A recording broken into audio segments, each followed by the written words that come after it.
What's going on, everybody? It's the Bulls Show, aka Aiden, and welcome back to another video. Ladies and gentlemen, we had a game against the Los Angeles Clippers to talk about today, and the Chicago Bulls went up big once again in this game, but in a blink of an eye, that lead that we had, that 19-point lead that the Chicago Bulls had, fell away, and we ended up losing this game in the long run to the Los Angeles Clippers. But before we get started, please like and subscribe to the Bulls Show, turn notifications on, and let me know in the comments below your thoughts about the Chicago Bulls overall game today. Who was your player of the game? Your thoughts and opinions on how well the Bulls played in this game. We lost this game 108 to 103.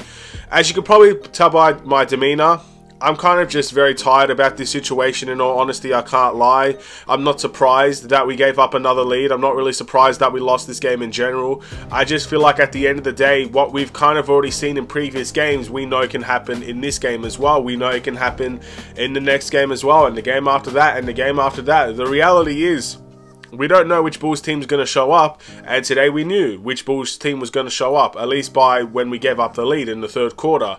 And it was the Bulls, inconsistent Bulls, can't play all four quarters Bulls, don't know how to defend the lead Bulls, not even comeback Bulls, because we didn't even come back in this game. We literally just gave up the lead and never looked back since. So that's kind of how the game really went in this timeout, and I do have a couple of things to say. First things first, because usually, again, when you verse the LA teams, when you verse teams out west, you only get to verse them twice. You don't normally get to see them, I guess, on a regular basis and whatnot. It's actually a unique experience. It's kind of fun to see the Bulls verse these unique teams that you don't get a chance to do so often. So I want to say this.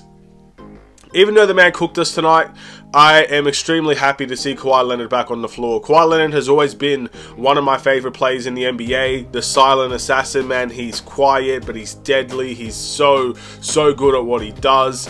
And I know he's not... I actually technically don't really know. I don't know how well he's played since he has returned. I've heard a couple of good things. I heard a couple of bad things as well. He obviously played really well today. But again, for someone that's been out for so long, as an NBA fan, it feels good to see Kawhi Leonard back on the court. And I hope he can have a consistent run of form with his health more than anything, because that Clippers team is a completely different team dynamic-wise with Kawhi Leonard on the floor compared to when he's out. And again, he played a great game. I really enjoyed seeing him today. I know that's not a popular opinion because we lost and he cooked us and he was probably their player of the game and whatnot. I understand that, but if you're an NBA fan, I think most people would be very happy to see Kawhi Leonard play. I think he's that type of person that a lot of people would have missed since he was gone. But again, that's one thing to get out of the way. Now to kind of talk about the Bulls side of things. Outside of giving up a lead, there was a lot of bad things that we saw in this game once again. I'm going to start off with the turnovers.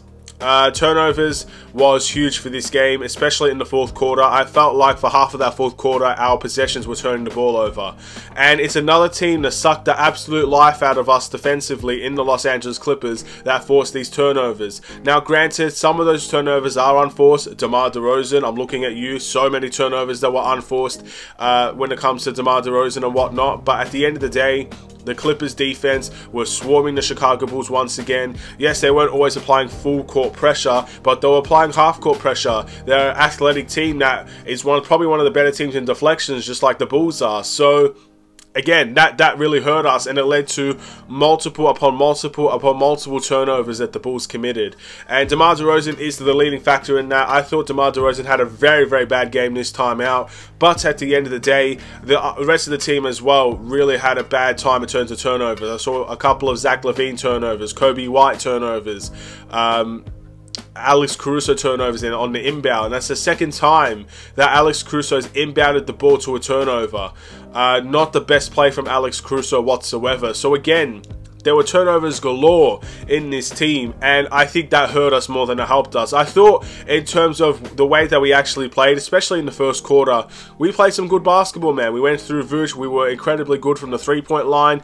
All five of our starters got into double digits today as well. It was good. Zach LaVine had a very well-rounded game. I thought Vooch played well, but the turnovers are too much, and sometimes, even if you're playing good basketball from time to time, I don't think we played well today, but in the first half especially, even when you're starting to play good basketball, if you turn the ball over too many times, you're going to lose a game like that, and that's exactly how the Bulls lost this game.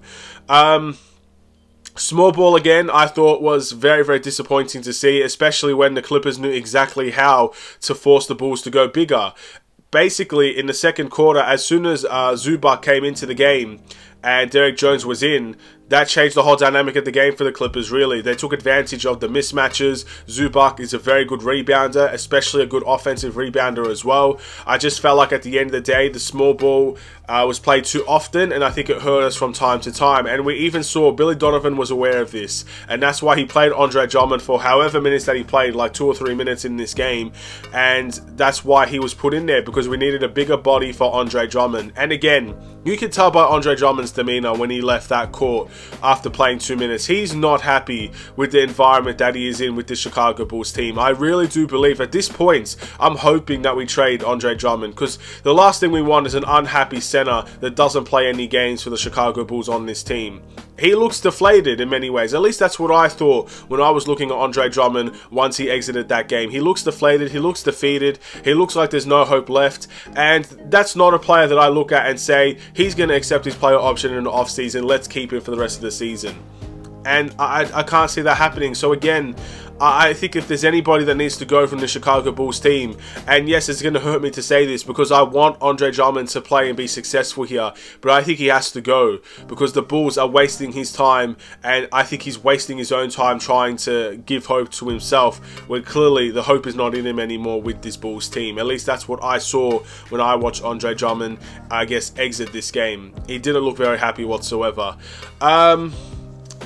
And yeah, that's a lot of what I had to say in relation to this game. Again, Kawhi played a great game. Happy to see him back. Bulls turnovers was really, really bad in this timeout.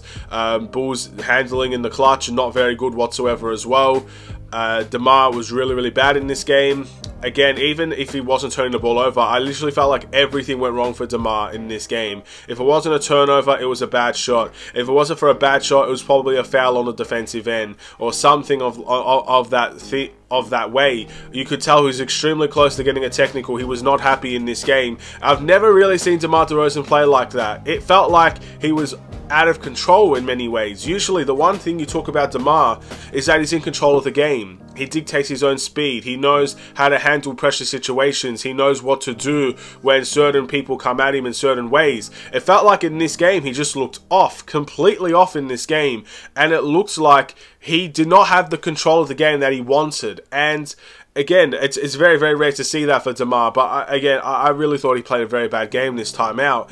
And in terms of the last thing I want to talk about, the Bulls got to hit their free throws, man. I mean, this game could have easily been turned on its head if Zach LaVine made those last 2 free throws that we had. Yes, obviously the score would have been 105 to 108 by all metrics if you just add 2 more points.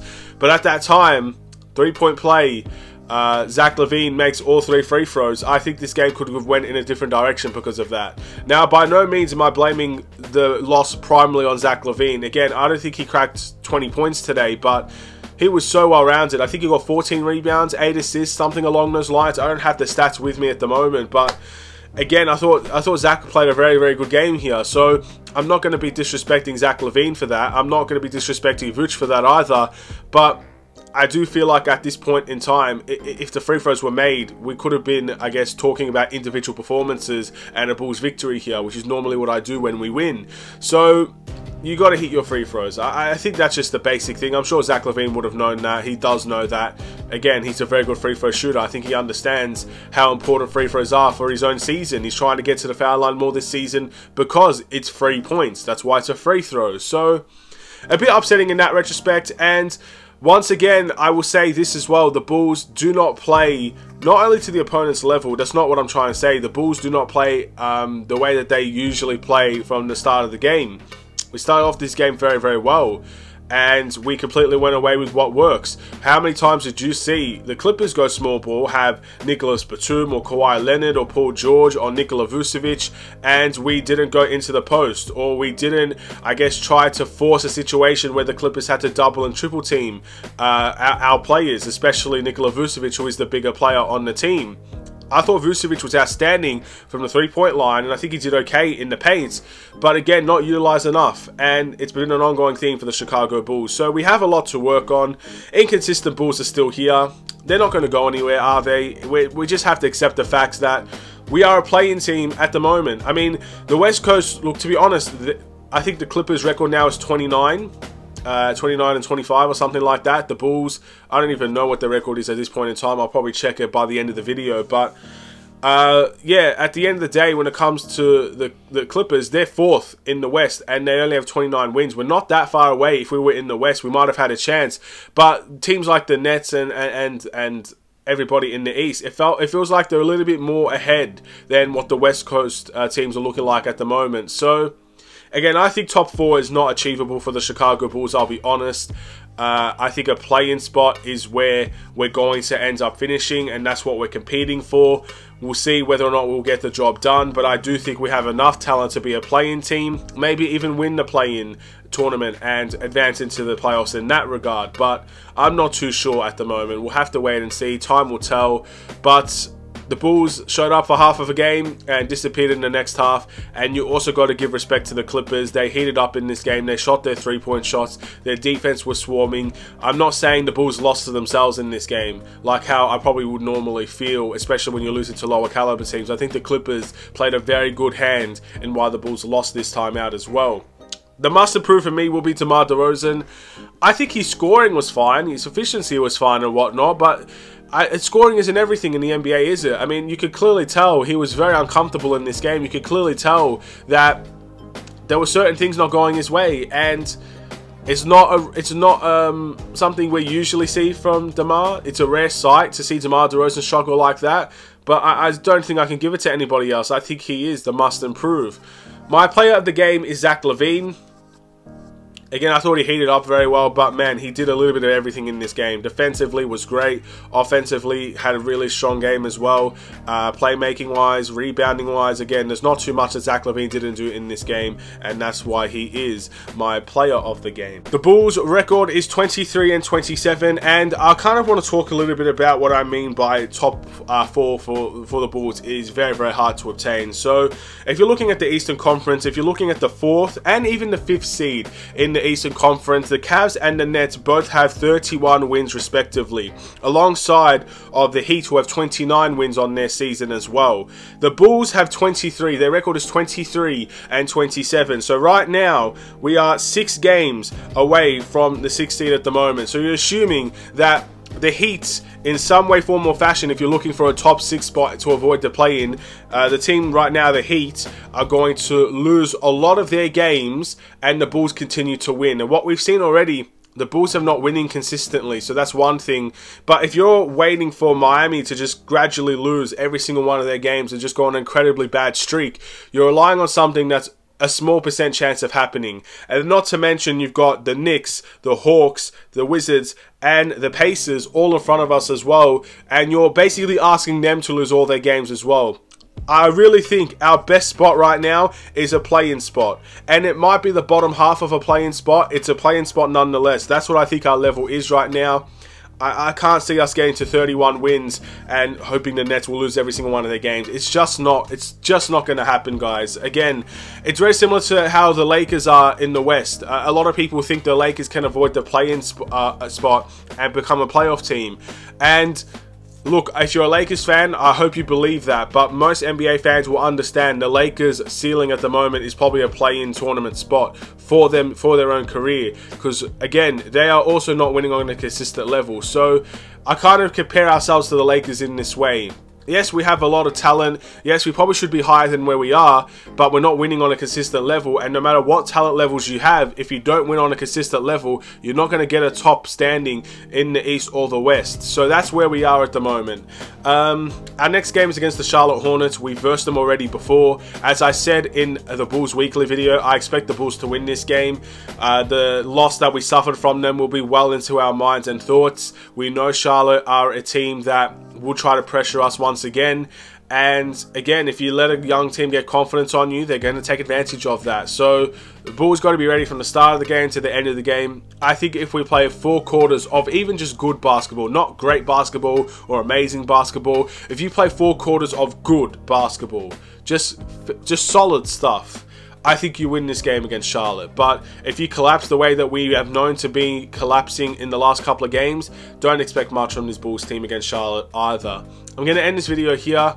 Autopilot mode once again. I'm sorry that I am on autopilot mode. I've got to be honest. I apologize to the Bulls fans out there that when we're winning, I'm not as excited as I used to be, or when we're losing, I'm not even as frustrated as I used to be. I'm on autopilot because the Bulls, I genuinely don't think they can surprise me anymore. I think the only thing that will get me off my feet is if I see another 50-point performance in a win or something like that.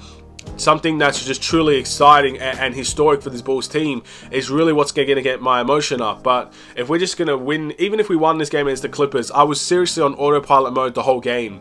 When we lost that lead, I was not surprised. I was not happy or sad. I knew at the end of the day this could have happened. So it can't surprise me anymore because I've seen it so many times. So yeah, I'm on autopilot mode. I don't know if I'll ever be able to build myself out of that situation. Again, in terms of the games itself, I'm not looking forward to each and every single game anymore. And I will watch them because I'm a Bulls fan and I am still passionate about this Bulls team. But in terms of pure excitement to see the Bulls play every single game, I don't feel that at the moment with this Bulls team. So yeah, how sad is that? But anyway, I'm going to end this video here. Thank you for watching. Please like and subscribe if you're new. I'll see you in the next Chicago Bulls video. Stay safe, stay healthy, stay tuned for more. Take care.